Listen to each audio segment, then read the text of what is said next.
शाम का समय था। आसमान में काले काले बादल छाए हुए थे और तेज बारिश हो रही थी। गांव की कच्ची गलियां पूरी तरह सुनसान थीं। दूर कहीं आसमान में बिजलियां चमक रही थीं। थोड़ी देर बाद रात हो गई थी।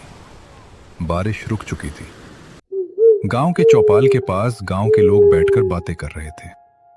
अरे बिरजू काका, गांव में तो गर्मी का माहौल था। वो तो बारिश होने की वजह से गांव में ठंड फैली हुई है। नहीं तो ऐसी गर्मी लग रही थी कि घर से बाहर निकलने का मन नहीं कर रहा था। हाँ बेटा, गर्मी तो काफी लग रही थी। अरे भाई, बारिश तो हुई है लेकिन कुछ ज्यादा ही हो गई है। अभी कुछ दिनों पहले ही हमारे गांव में सभी के खेतों में फसल लगाए गए हैं। इतनी तेज बारिश में सब फसल पानी में डूबकर खराब हो जाएगी। अरे मंगल, अब खराब होती है तो होने दो। अब आज रात भला कौन ही खेत पर जाएगा? क्यों भोला, खेत पर क्यों नहीं जाएगा? मैं तो आज रात खेत पर जाने वाला हूँ। खेत में बाढ़ आ गया होगा। दोपहर से बारिश रुकने का नाम नहीं ले रही थी। शाम में बारिश रुकी है। खेतों में पानी भर गया होगा। अरे राजू, तू पागल है क्या? तू रात के समय खेत जाएगा? हाँ भोला, मैं अपनी फसल बर्बाद नहीं होने दूंगा। यह सुनकर वहां का माहौल पूरा गंभीर हो गया। बिरजू काका बोले, बेटा, रात के समय खेत जाना सही नहीं है। क्या तुम्हें नहीं पता, हमारे खेत के रास्ते में वो भूतिया गुफा है। अरे काका, वो गुफा कोई भूतिया नहीं है। मैं कितनी बार उस गुफा के रास्ते से गुजरा हूं। मुझे तो आज तक कभी ऐसा महसूस नहीं हुआ कि उस गुफा में कोई भूत रहता है। हर बार इंसान की किस्मत उसका साथ नहीं देती। उस गुफा ने हमारे गांव के कई लोगों की जान ली है। उस गुफा के भूत ने खुद मेरे पिताजी की जान ली है। वो रात के समय बारिश में खेत से काम करके आ रहे थे। वो उसी गुफा के रास्ते से आ रहे थे। उस रात क्या हुआ वो तो किसी ने नहीं देखा, लेकिन अगली सुबह जब सभी गांव वाले और मैं पिताजी को ढूंढने गए तो उस गुफा के पास उनकी कंकाल मिली। वो गुफा का भूत इतना खतरनाक है कि इंसान का मांस भी नहीं छोड़ता है। अरे काका, ये सब मनगढ़ंत कहानी है। मैं तो इन सब बातों को नहीं मानता। और रही बात आपके पिताजी की, तो उस रात कोई नहीं देखा था। उन्हें कोई जंगली जानवर मारकर खा गया होगा। अरे नहीं भाई राजू, काका की बातें सच हैं। मेरे पिताजी भी कहते थे कि उस गुफा के पास एक डरावना भूत रहता है, और ये बातें सच हैं। अरे भाई, हम 21वीं सदी में जी रहे हैं। आजकल भूत प्रेत जैसा कुछ नहीं रहा। बेटा, ऐसी बात नहीं है। भले ही तुम मत मानो, लेकिन भूत होते हैं। और हमारे गांव की वो गुफा भी भूतिया है। खून की प्यासी है वो गुफा। बेटा, अगर तुम्हारी जिद है ही आज रात खेत जाने की तो जाओ, लेकिन एक बात याद रखना, अगर तुम्हें अपनी जान प्यारी है तो अगर उस गुफा से कुछ आवाज आए तो उसका पीछा मत करना। राजू कुछ नहीं बोलता।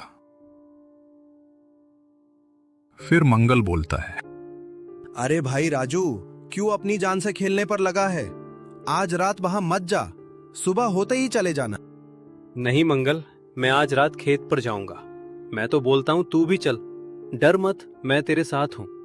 वैसे भी ये भूत चुड़ैल कुछ नहीं होते। ना भाई ना, मैं तो न जाने वाला खेत पर। मुझे अपनी जान प्यारी है। राजू सभी को एकटक देखता है और बोलता है, सभी के सभी डरपोक हो। अरे भाई चलो, अब अपने घर चलते हैं। रात भी काफी हो चुकी है। हाँ भाई चलो। सभी घर जाने लगते हैं। राजू वहीं खड़ा रहता है। बिरजू काका जाने से पहले राजू से बोलते हैं, बेटा राजू, तू एक बार फिर सोच लेना। जिद मत करो। वो गुफा इंसानों के खून की प्यासी है। वहां रात के समय जाना ठीक नहीं है। राजू कुछ नहीं बोलता। फिर काका समझ जाते हैं कि राजू मानने वाला नहीं है, वो जाकर ही रहेगा। वो चुपचाप वहां से जाने लगते हैं। फिर राजू भी वहां से जाने लगता है। दूसरी ओर भोलू राजू के घर जाता है। अरे सावित्री काकी, कहाँ हो आप? घर से एक बूढ़ी औरत बाहर आती है। हाँ बोल बोलू, क्या काम है? अरे काकी, आप अपने बेटे राजू को समझाओ। उसने रात के समय खेत जाने की जिद पकड़ रखी है। और आपको तो पता है, रास्ते में वो भूतिया गुफा पड़ती है। उस गुफा के बारे में आप तो अच्छी तरह जानती हैं। सुनते ही सावित्री का चेहरा सूख जाता है। वो डर जाती है, जैसे उसे पता था उस गुफा के बारे में। आखिर वो गुफा कितनी खतरनाक है। अरे काकी, मैं अब चलता हूं। मैं बस इतना ही कहने आया था। फिर भोलू वहां से चला जाता है। दूसरी ओर राजू भी चलते चलते घर की ओर जा रहा था। ये गांव वाले भी पागल हैं। बताओ भला, आज के जमाने में भूतों पर भरोसा करते हैं। चलो भाई, मुझे क्या, मैं तो आज रात अपने खेत पर जाऊंगा। पानी में डूबकर अगर मेरी फसल खराब हो गई तो मेरी सालों की पूंजी खत्म हो जाएगी। यही सब बोलते बोलते राजू घर आ जाता है। वो घर के अंदर जाता है। उसकी मां सावित्री चुपचाप चारपाई पर बैठी हुई थी। राजू को देखते ही वो कुछ देर तक उसे एकटक देखती रहती है। माँ, क्या हुआ? ऐसे क्या देख रही हो? सावित्री कुछ नहीं बोलती। माँ, मैं खेत पर जा रहा हूँ। खेत में बहुत पानी भर गया होगा। अगर सुबह तक पानी नहीं निकाला तो पूरी फसल बर्बाद हो जाएगी। सावित्री घबराते हुए बोली, बेटा, आज रात खेत पर मत जा। तुझे नहीं पता, उस गुफा में एक खतरनाक प्रेत रहता है। उस प्रेत में हमारे गांव के बहुत लोगों की जान ली है। माँ, आप भी गांव वालों की तरह भूतों में भरोसा करती हो? आपको भी लगता है कि उस गुफा में कोई भूत रहता है? सावित्री कुछ देर चुप रही, फिर धीमी आवाज में बोली, बेटा, उस गुफा के बारे में जितना तुम जानते हो, उससे कहीं ज्यादा मैं जानती हूँ। राजू अपनी मां की तरफ देखने लगा। माँ, आप ऐसा क्यों कह रही हो? सावित्री ने कुछ कहने के लिए मुंह खोला, लेकिन अचानक रुक गई। कुछ नहीं, तू बस आज रात खेत पर मत जा। नहीं माँ, मुझे जाना ही पड़ेगा।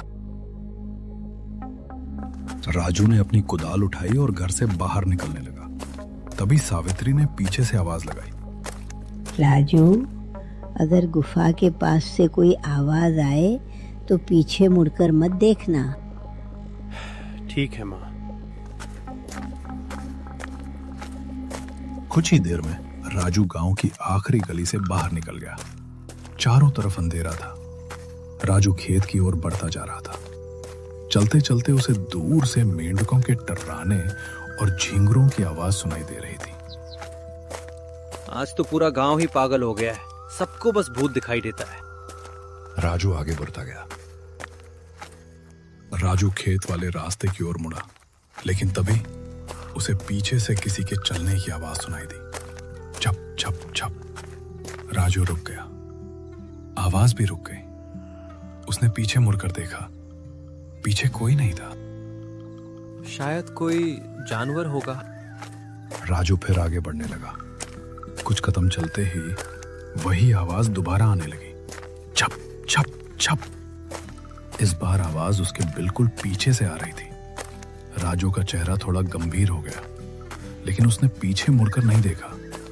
वो तेजी से खेत की ओर बढ़ने लगा। तभी अचानक दूर अंधेरे में उसे एक हल्की सी रोशनी दिखाई दी।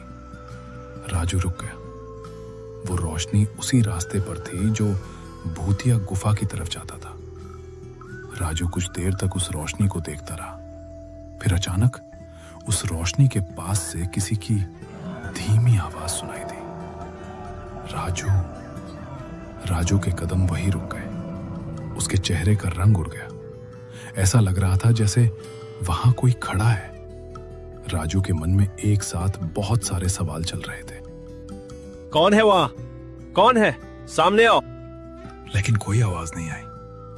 देखते ही देखते अचानक सब कुछ गायब हो गया। राजू के कुछ समझ में नहीं आ रहा था। आखिर अभी वहां हुआ क्या था? फिर राजू इन सब बातों को हटाकर वहां से जाने लगा। रास्ते में अजीब अजीब आवाजें आती रहीं। अजीब अजीब आवाजें आती रही। चलते चलते राजू उस रास्ते पर पहुंच जाता है। वहां एक बड़ा सा गुफा था जो देखने में ही अजीब और डरावना लग रहा था। राजू चल रहा था। वो जगह इतनी सुनसान थी कि राजू के पैरों की आवाज साफ उसे सुनाई दे रही थी। यही है वो गुफा। ये कहां से डरावनी लग रही है? गांव वाले पता नहीं कौन सी सदी में जीते हैं। भला यहाँ कहाँ कोई भूत है? राजू ये सब बोलते बोलते उस गुफा का रास्ता पार कर लेता है।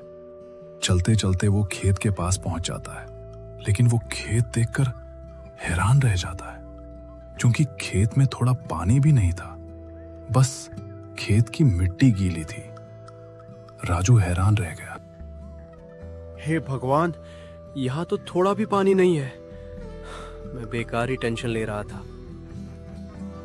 सारा पानी खेत के कोने के कटाव वाली जगह से निकलकर नदी में चली गई थी, इसलिए खेत में पानी नहीं था। चलो भाई, झूठ मूठ का इतना दूर रात में खेत के पास आया, इससे अच्छा घर पर आराम कर रहा होता। फिर राजू वहां से निकल जाता है घर जाने के लिए। चलते चलते राजू उस गुफा के रास्ते पर पहुंच गया।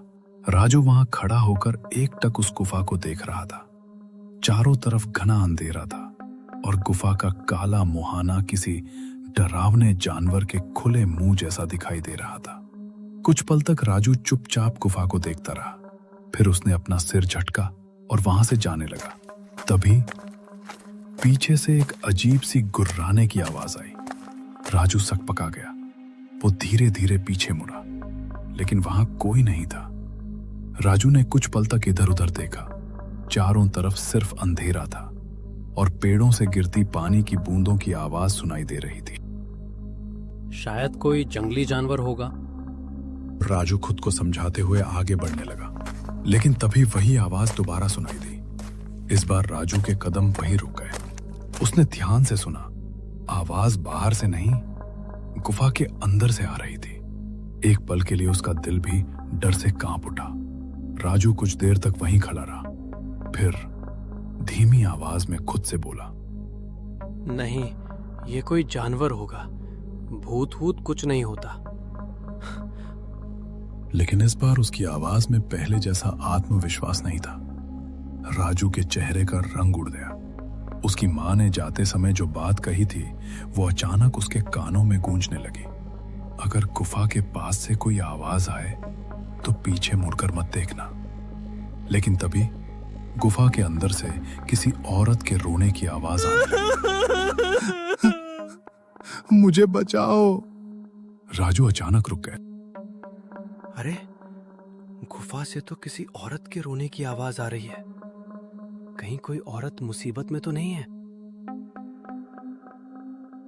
राजू बिना कुछ सोचे जल्दी जल्दी गुफा के अंदर जाने लगा।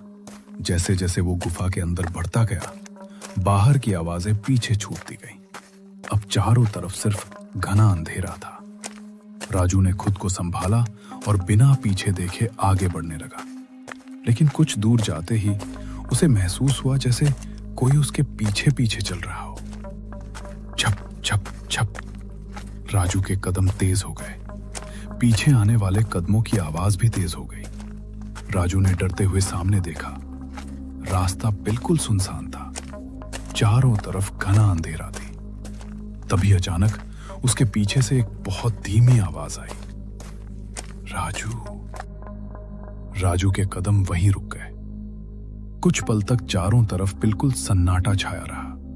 फिर अचानक उसके कान के पास किसी ने फुसफुसाकर कहा, कहाँ जा रहे हो? राजू का पूरा शरीर कांप उठा, लेकिन उसने पीछे मुड़कर नहीं देखा।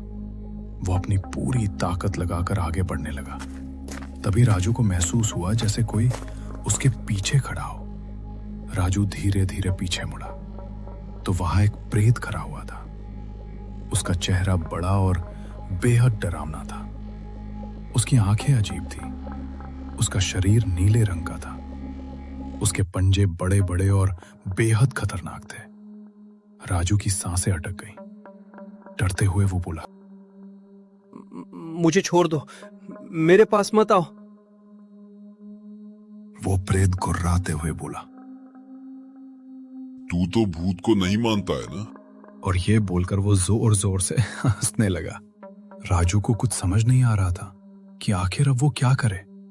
ऐसा लग रहा था जैसे उसका पूरा शरीर डर के मारे जम गया हो।